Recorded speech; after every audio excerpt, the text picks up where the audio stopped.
نبی صلی اللہ علیہ وآلہ وسلم نے فرمایا جس شخص نے میری طرف کوئی ایسی بات ایسی حدیث منسوب کی جو میں نے نہیں فرمائی تو ایسا شخص پھر اپنا مقام جہنم میں دیکھ لے والعیاذ باللہ تعالی۔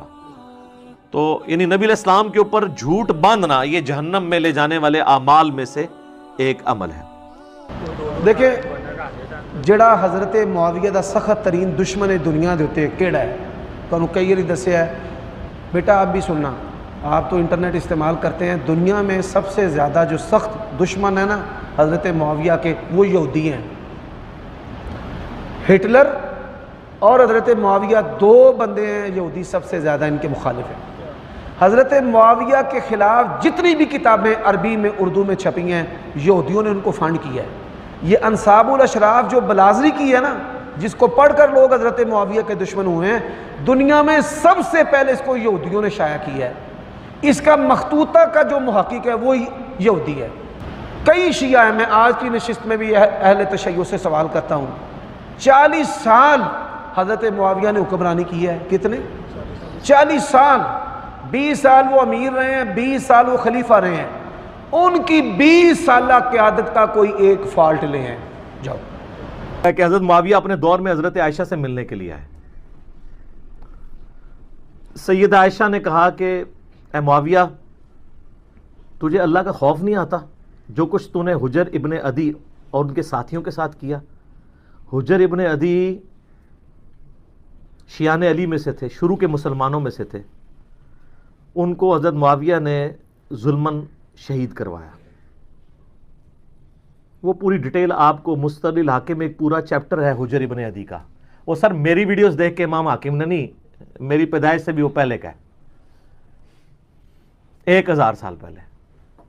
وہ 13 حدیثیں آپ پڑھیں، آپ کے آنسو نہیں رکیں گے کس ظلم کے ساتھ حجر ابن عدی کو قتل کروایا گیا، صرف اس بات پہ کہ یہ جمعے کی نماز لیٹ کر دیتے تھے، ممبروں پہ سب و شتم حضرت علی پہ کرتے تھے، یہ مخالفت کرتے تھے۔ اور اس شخص کی قبر وہاں پہ کھودی گئی جو علاقہ حضرت عمر کے دور میں حجر ابن عدی نے فتح کیا ہوا تھا۔ ہائے ہائے ہائے۔ اور آخری وقت میں کہا گیا کہ بچت کی ایک صورت ہے کہ حضرت علی پہ لعنت کر دو، چھوڑ دیں گے۔ ان کا پوری زندگی علی سے عشق کیا، اب موت کو دیکھ کے تو میں حضرت علی کے اوپر سب و شتم کر دوں؟ اور کہا 2 نفل پڑھنے کی اجازت دو، اور نفل تیزی سے پڑھے، اور کہا میں نے اس لیے تیزی سے پڑھے تاکہ تمہیں یہ نہ ہو کہ میں موت کو ڈیلے کرنے کے لیے نماز اس طرح پڑھ رہا ہوں، میں نے زندگی میں کبھی اتنی تیز نماز نہیں پڑھی۔ اور پھر کہا وصیت کی لوگوں کو، تو انہوں نے وہاں پبلک کو وصیت کی کہ مجھے میری انہی بیڑیوں میں اور انہی خون آلود کپڑوں میں دفن کرنا ہے، قیامت والے دن پولیس رات پہ میں معاویہ کا گریبان پکڑوں گا۔ ان کے ساتھی بھی قتل کیے گئے صرف ایک ٹسل کے اندر کے حضرت علی کے سپورٹر کیوں ہے۔ اب حجر ابن عدی ان کے ساتھیوں کا جب قتل ہوا، سیدہ عائشہ تو پھر بڑی دکھی تھی اس کی وجہ سے،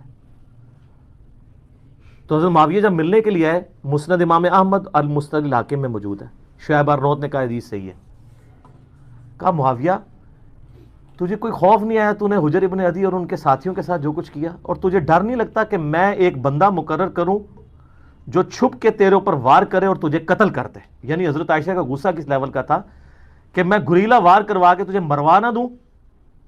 تو انہوں نے کہا کہ ام المومنین ہم آپ سے یہ ایکسپیکٹ نہیں کرتے کہ آپ ایسا کریں گی، کیونکہ ہم نے نبی علیہ السلام سے یہ سنا ہے کہ مومن کبھی چھپ کے وار نہیں کرتا۔ لوگوں کو حدیثیں سنانی، میریاں گلاں دا جواب کیوں نہیں دیندا؟ وہ سارے مولویاں دے جتیاں سمیت جو چڑھ گیا ہے، چھوٹا وڈا دیوبندی بریلوی شیعہ انہیں کوئی چھڈیا ہی نہیں، ان کو جی ایک پھیرا عمر صدیق لاواں۔ پہلا سوال ہے یہ حدیث عمار بخاری چ کنیاں جگہ تے، دوجا سوال ہے بھئی حدیث عمار دے صحابی راوی کیڑے کیڑے نے؟ صحابی ہم خواہ ایک بندے کے پیچھے اس طرح کی باتیں کرتے ہیں تو کرنے کی ضرورت نہیں ہے۔ نبی علیہ السلام کے مبارک زبان سے جو کچھ نکلتا تھا، جب تک کہ آپ اس کی کوئی خود سے ریمیڈی نہ فرما دیں کسی معاملے میں، آپ کو کوئی حق نہیں پہنچتا کہ آپ یہ بات کریں۔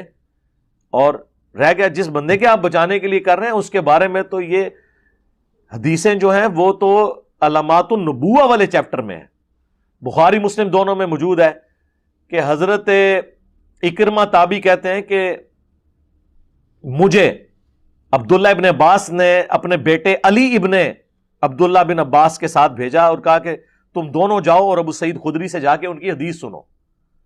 اور ہم جب ابو سعید خدری کے پاس آئے، یہ بخاری میں بھی ہے، حدیث مسلم میں بھی، تو وہ اپنے باغ کو پانی لگا رہے تھے، تو پھر ایک جگہ آ کے بیٹھ گئے اور ہم نے کہا کہ ہم آپ کے پاس آپ کی حدیث سننے آئے ہیں. تو ابو سعید خدری تو ان 7 صحابہ میں سے ہیں جنہوں نے سب سے زیادہ احادیث روایت کی ہیں. حضرت ابو ہریرہ، حضرت عبداللہ ابن عمر، سیدہ عائشہ، انس ابن مالک، عبداللہ بن عباس، جابر بن عبداللہ اور ابو سعید خدری، یہ 7 صحابہ ہیں جنہوں نے زیادہ حدیث روایت کی ہیں. تو ان کو تو اتنی حدیثیں آتی تھی. انہوں نے کہا سنو، مسجد نبوی کی تعمیر کے موقع پر باقی اصحاب ایک ایک پتھر اٹھا کے لا رہے تھے، اور حضرت عمار ابن یاسر نے 2 پتھر اٹھائے ہوئے تھے. نبی علیہ السلام نے اپنے مبارک ہاتھوں سے داڑھی سے مٹی جھاڑی اور کہا وائے عمار، تجھے ایک باغی جماعت قتل کرے گی، تو انہیں اللہ اور جنت کی طرف بلائے گا، وہ جماعت تجھے جہنم کی طرف بلا رہی ہوگی. یہ بخاری میں بھی حدیث ہے، مسلم میں بھی. 2812 بخاری کی، 447 بھی بخاری میں، مسلم میں 7320، 7321، 7322. ام سلمہ سے روایت ہے، خود امیر شام معاویہ بن ابی سفیان سے روایت ہے، عمر بن عاص سے روایت ہے، عبداللہ بن عمر بن عاص سے روایت ہے. ابو سعید خدری نے وہ حدیث بیان کی. تو اب یہی وہ حدیثیں جو ان کو چبھتی ہیں اور یہ کہتے ہیں کہ جی وہ نبی علیہ السلام مبارک زبان سے ایسے ہی نکل گیا، نعوذ باللہ. کیا آپ کو ملنا ہے میرے بھائی؟ اللہ کے نبی پہ آپ ایمان لے کر آئے ہیں، تو آپ خام خواہ شیعہ کی ٹسل کے اندر آ کے ان تعلیمات کو تو نہ اس طرح ٹھکرانے کی کوشش کریں. ہم تو آپ کو صرف سمجھا سکتے ہیں. تو میں نے اس کے اوپر بہت پہلے یہ گفتگو کر دی تھی کہ یہ وہ حدیثیں ہیں جو صحابہ کرام بیان کیا کرتے تھے.